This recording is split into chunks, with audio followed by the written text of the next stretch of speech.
जगन्नाथ दास chairman गोराचंद Pattnaik memorial trust आज आमर जो कार्यक्रम करा जायछि यह गोराचंद पट्टनायक मेमोरियल ट्रस्ट 10म संस्करण आजिकार जो आलोचना शीर्षक लिविंग कन्स्टिट्यूशन एवं किभली भाव में आम संविधान आम आत्मा आमर गौरव भारतवर्ष गुड गवर्नेंस पे आमर कन्स्टिट्यूशन किभली भाव कार्य करुच्ची। द्वितीयतः आम गोराचंद पट्टनायक मेमोरियल ट्रस्ट करिवार उद्देश्य होची आजिका दिन में जो जूनियर माने आसुछंती किभली भाव से माने निजुकु लीगल प्रोफेशन रे समर्पित करिवे एवं समाज प्रति तांकर कर्तव्य निष्ठा एवं किभली भाव निजुकु एक भल वकील भाव प्रतिपादित करिवे एटा होची ट्रस्ट रो मुख्य उद्देश्य। Managing trustee Gorachand Pattnaik memorial trust तरफ आपको स्वागत जनाऊँ। Gorachand Pattnaik memorial trust form होती गोराचंद पट्टनायक एडवोकेट को मेमोरी रे जी कि जन सुनामधन्य आईनजीवी थे भुवनेश्वर तांकर डेथ पर जूनियर माने ट्रस्ट को फॉर्म कर प्रति वर्ष ए लॉ लेक्चर ऑर्गेनाइज कर ट्रस्ट विभिन्न टॉपिक उपर विभिन्न सुप्रीम कोर्ट जज ओडिशा हाईकोर्ट जज press council of India chairman विभिन्न टॉपिक उपर आसिक लॉ लेक्चर देते।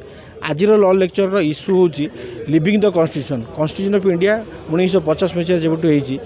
केमिति आम सिटीजन मानक पे कि आसुच्ची प्रोटेक्ट करुच्ची कौन करुच्ची तारी उपर जस्टिस शशिकांत मिश्र लॉ लेक्चर डेलीवर करेंगे एवं यही टॉपिक को इनागुरेट कर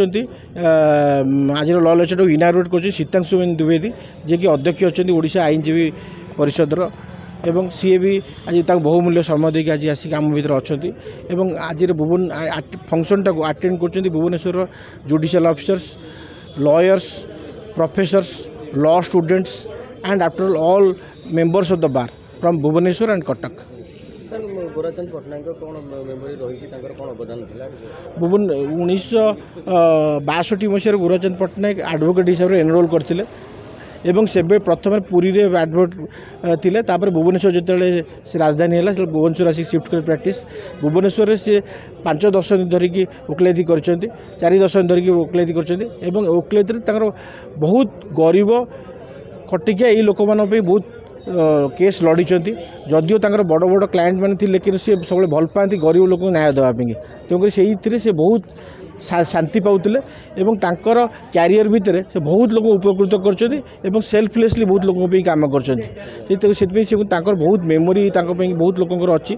सब लोकर आशीर्वाद समस्त ये बहुत जूनियर भी होती जो मैंने बहुत सक्सेसफुल एडवोकेट होती से सक्सेसफुल एडवोकेट मैंने आज ए paying back to the society आज ए फॉर्म से मैंने फॉर्म कर गोराचंद पट्टनायक मेमोरियल ट्रस्ट गुरु को उद्देश्य एवं से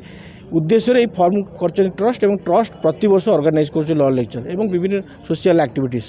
यहाँ गोटे लॉ लेक्चर हो जोटा कि आज टॉपिक हो लिविंग द कॉन्स्टिट्यूशन। ट्रस्ट आमर लीगल एड दूचु आमर जिते जो बार मेंबर कौन सी प्रकार हेल्प पे आमर ट्रस्ट साहाय्य कर लॉ लेक्चर ऑर्गेनाइज करचु एवं सेमिनार ऑर्गेनाइज करचु एवं बहुत प्रकार साहाय्य सहयोग बहुत जगह कर जगह ट्रस्ट मेंबर मैंने अच्छा से आगे साहाय्य कर।